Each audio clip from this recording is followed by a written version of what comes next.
Dans V-Ray, tu peux rajouter, pour améliorer ton ambiance, des effets atmosphériques. Pour cela, tu vas venir dans le menu Rendering, Environnement, et tu vas descendre sur la partie Atmosphère.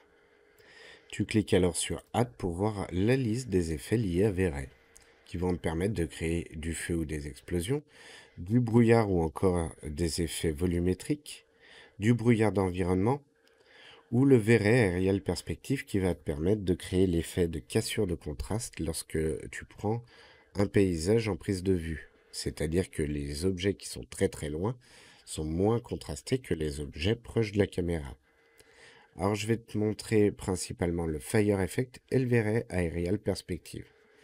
Donc pour commencer, tu vas faire Cancel, tu vas mettre de côté ta fenêtre d'environnement, tu y reviendras plus tard, et tu vas importer dans ta scène l'objet que je t'ai fourni qui s'appelle bougie. Tu vas sûrement avoir une question au niveau du matériel, puisqu'il existe déjà dans ta scène. Tu peux alors faire Apply to All dupliquer et utiliser le matériau de la scène. Ta bougie, elle va arriver au niveau de ta table basse. Donc tu vas pouvoir rentrer dans la caméra de ta table basse et reculer pour voir ta bougie.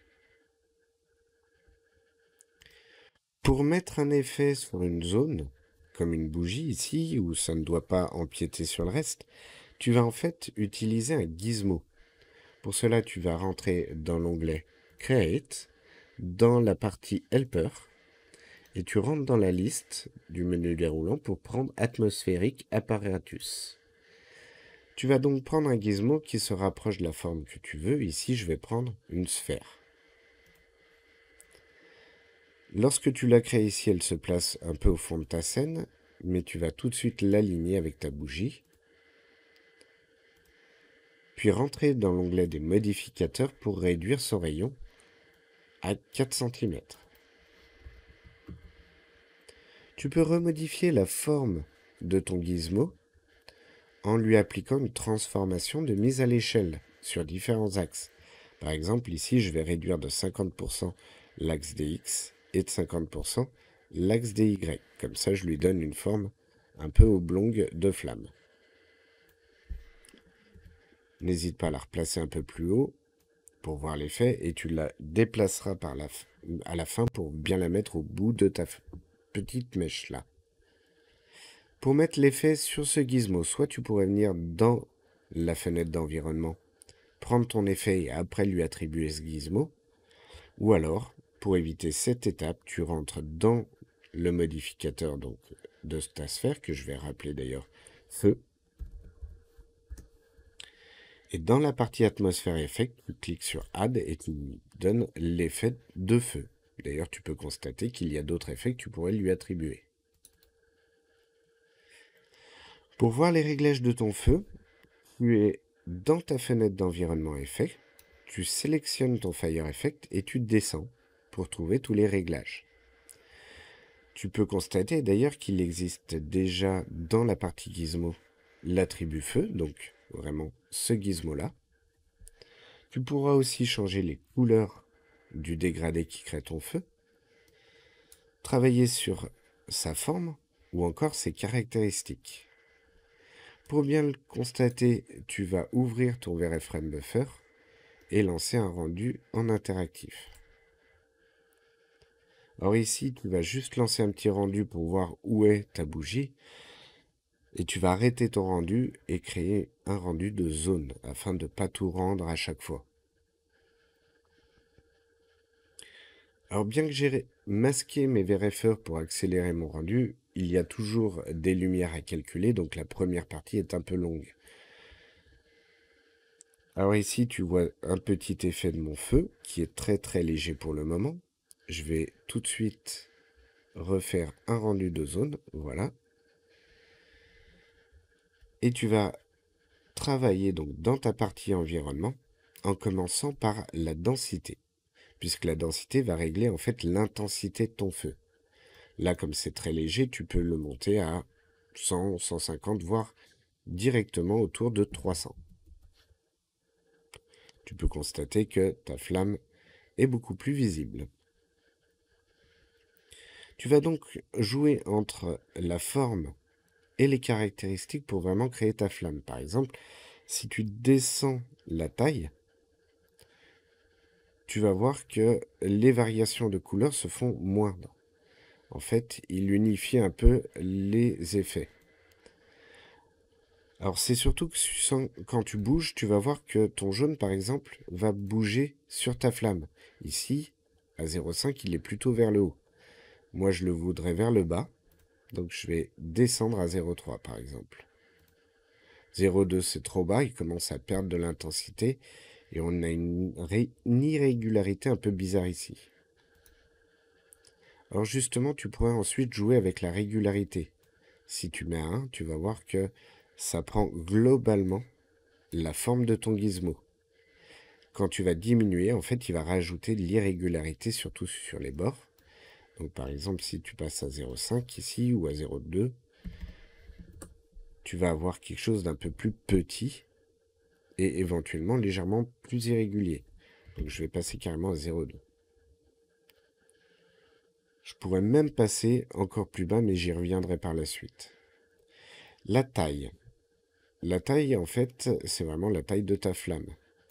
Et quand tu vas la modifier, en fait, ça va modifier la compréhension, on va dire, du noise qui crée ta flamme dans cet espace. Donc tu risques d'avoir des effets assez différents et c'est là que ton VRFrame Buffer en interactif est assez sympa puisque tu vois tout de suite ses réactions. Alors pour le moment, je vais rester à 35. Et je vais venir jouer sur le flamme détail éventuellement pour remodifier encore les détails de la flamme. C'est-à-dire qu'il va jouer sur les variations de couleurs pour avoir plus ou moins de détails.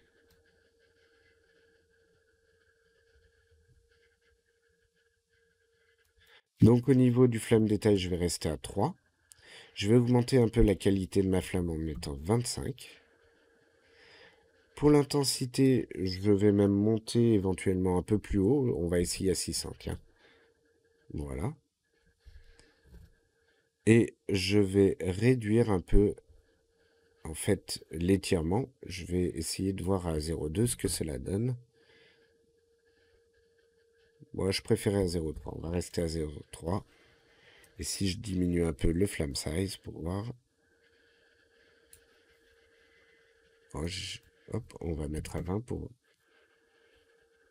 25, 35. On avait une petite irrégularité qui était visible à 25, donc je vais rester à 25. Alors pour avoir encore une bougie, je pourrais très bien diminuer cette valeur à 0,5. Voilà. Et pour rajouter à mon ambiance, je vais mettre par-dessus ce gizmo une lumière qui va illuminer ma bougie. Donc pour cela, je vais sortir pour le moment de mes fenêtres, rentrer dans l'onglet Create Light, Very Light. Je vais mettre donc une forme sphérique. Soit tu la crées au sol et tu viens la placer après, soit tu peux utiliser aussi le Snap Toggle pour venir t'accrocher à une face et créer ta sphère. Cette sphère, tu vas venir régler son rayon à environ 2 ou 3. Et tu vas la placer sur le bas ici de ta bougie, de ton gizmo. Alors en fait, je vais même lui mettre un rayon pour pas qu'elle sorte trop ici de la bougie de 1 à peu près. Bon, de 1,3. Voilà. Alors pourquoi je ne la fais pas sortir de la bougie? Ça pourrait donner un effet un peu bizarre dans l'effet volumétrique. Le problème par contre, c'est que si tu lances le rendu actuellement, tu vas voir cette boule. Donc pense bien à la rendre invisible. Et à changer l'intensité et la couleur pour correspondre à une bougie. C'est-à-dire qu'ici, je vais venir vers un jaune orangé. Pas trop fort quand même, on va lui mettre un côté un peu pâle. Je reviendrai la retoucher si besoin. Et au niveau de l'intensité, pour le moment, je vais descendre à 10. Revenir dans mon VRFrame Buffer et relancer un rendu.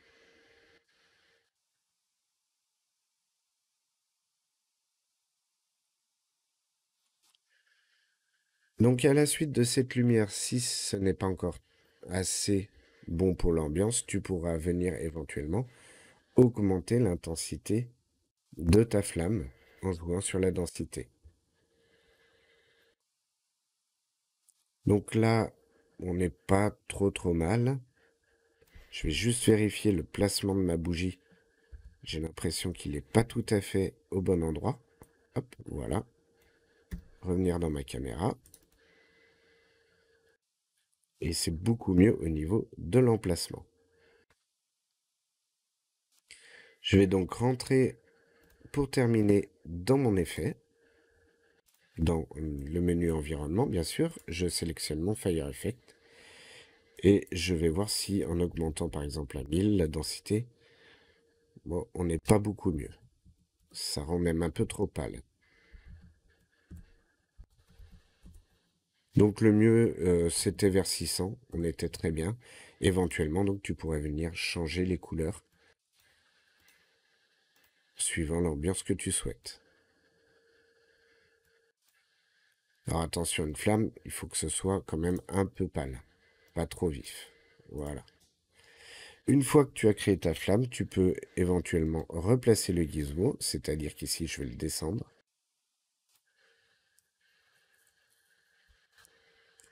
Si ta flamme est trop grande, tu peux toujours lui appliquer des mises à l'échelle. Mais attention, lorsque tu manipules les mises à l'échelle, tu pourrais avoir à reconfigurer ici éventuellement un peu la taille de ta flamme ou encore le stretch. Mais là, on a plutôt un bon rendu, donc je vais m'arrêter là. Je vais fermer le groupe s'il est ouvert de la bougie et rajouter au groupe mon gizmo et ma lumière. Donc je fais attache et je clique sur mon groupe. Ainsi, en vue de dessus, hop, je vais le dupliquer pour avoir deux bougies. En instance que je replace sur ma table. Et ainsi, dans mon ambiance maintenant, j'ai deux bougies.